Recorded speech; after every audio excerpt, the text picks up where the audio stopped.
Ito ang latest news on Kai Sotto.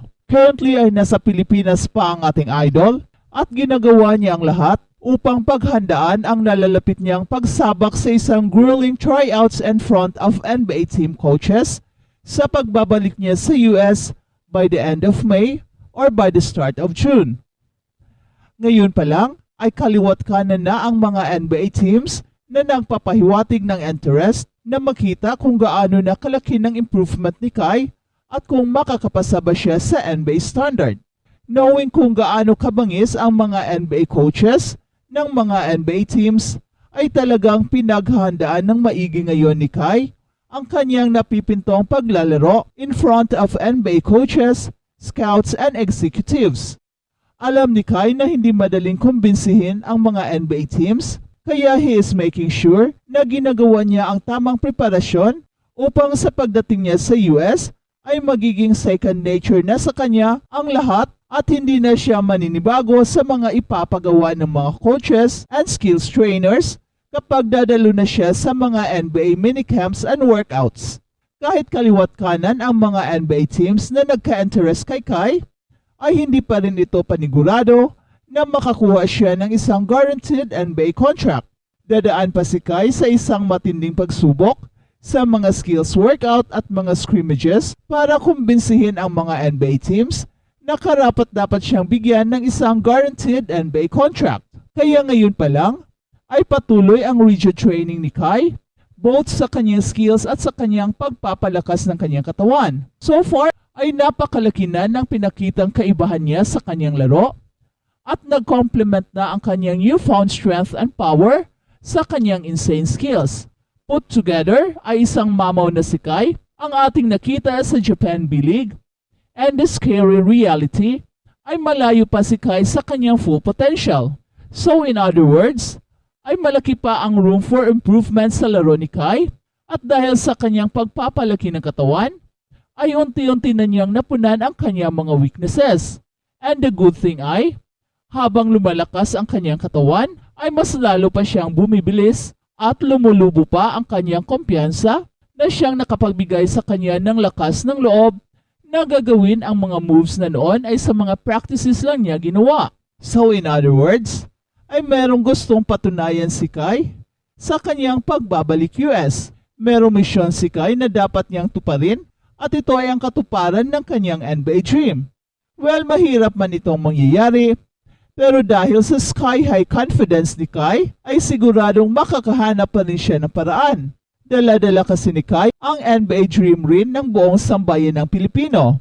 Kaya malaki ang pressure sa mga balikat niya, pero dito masusubukan ang kanyang character kung gaano katigas ng kanyang determinasyon na makukuha ang trust and confidence ng bawat NBA team sa kanyang sasalihang mga minicamps at workouts. Target ni Kai na makumbinsin na NBA ready na siya at kung kulang pa man ay mag-iiwan si Kai ng isang marka na hindi na mabubura sa isip ng mga NBA coaches and in the future ay kukunin pa rin nila si Kai. Ibang klaseng paghahanda kasi ang ginagawa ngayon ni Kai. Nakatutok na ang kanyang training sa pagpapalaki ng kanyang katawan with the hope na sa pagdating niya sa NBA ay magiging dominant siya sa ilalim ng basket. Kahit gaano pa kabangis ng mga NBA coaches, ay siguradong this time ay makukumbinsin na silang lahat na karapat-dapat na si Kai Sotto na makakuha ng isang guaranteed NBA contract. At balitang NBA naman, Luka Doncic at ang Dallas Mavericks, isang kembot at finale na. Pumoste ng triple-double na 31 points, 10 rebounds and 11 assists si Luka Doncic para giyahan ang Dallas Mavericks sa 104-92 na panalo kontra Oklahoma City Thunder sa Game 5 ng kanilang West Conference Semis. Iniinda pa ang sprained right knee pero nailista pa rin ni Luka Doncic ang kanyang 6th career playoff triple-double mula sa 12 of 22 field goals sa Paycom Center sa Oklahoma. Abante na ang Mavericks sa serye 3-2 at pwede nang umusad sa conference finals kapag may panalo nila ang Game 6 sa Dallas this coming Sunday. Bumakas ng playoff career high 19 points si Derrick Jones Jr. at may 10 points. 10 rebounds naman si PJ Washington. At umayuda si Kyrie Irving ng 12 points and 4 assists. Lumamang hanggang 15 points sa second quarter ang Dallas Mavericks at 54-44 sa break. Binalikat ng 14 points ni Shai Gilgeous-Alexander sa third quarter ang Oklahoma City pero iwan pa rin sila sa 79-67. Sa three-pointer ni Shai Gilgeous-Alexander ay lumapit sa 89-79 ang Oklahoma in less than 7 minutes pa. Pero hindi na nakadikit ng mas mababa pa sa 7 puntos ang Thunder sa nalalabi pang oras. Tumapos si SGA ng 30 points para sa top-seeded Thunder pero ang 13 points na lang ni Chet Holmgren ang pinakamalaking ayudang nakuha. Habang si Al Horford gumawa ng marka at ang Boston Celtics balik sa East Finals. Halos mayanig ang TD Garden sa Boston sa maingay na crowd. Balik sa East Conference Finals ang Boston Celtics, kinalos ang Cleveland Cavaliers sa 5 laro at ang series closing 113-98. Naglista si Jason Tatum ng 25 points, 10 rebounds at nagdagdag si Al Horford ng 22 points, 15 rebounds and 5 assists.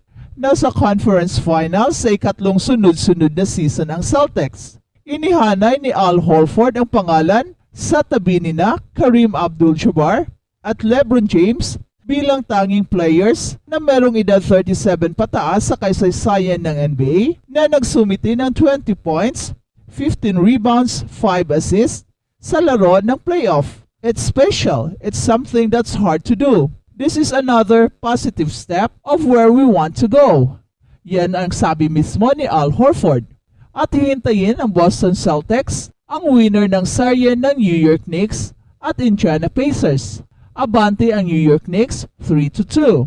Nasa pang-anim na conference finals na si Jaylen Brown at pang-5 naman ito kay Jason Tatum. Inihanda ng Cavaliers ang pagkawala ni Donovan Mitchell dahil sa calf injury at center Jarrett Allen dahil sa rib injury at Caris LeVert dahil sa knee injury. Binuhat ng playoff career high 33 points, 7 rebounds ni Evan Mobley ang Cleveland Cavaliers at may 25 points si Marcus Morris Jr. mula sa 5 threes.